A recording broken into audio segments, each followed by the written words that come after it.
Vymyslí názov filmu, ktorý je o tebe. Smiech cez slzy. Čo by si robila, ak by si nebola herečka?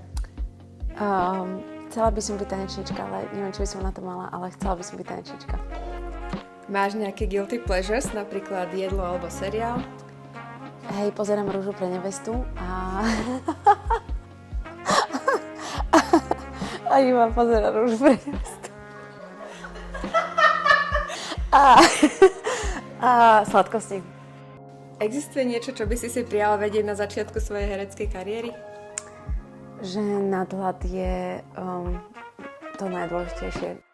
Ktoré je tvoje najviac a najmenej obľúbené jedlo? Najmenej dukatové buchtičky alebo puding a najviac mám rada sekedín od svokry. Ahoj, Ivi. Super.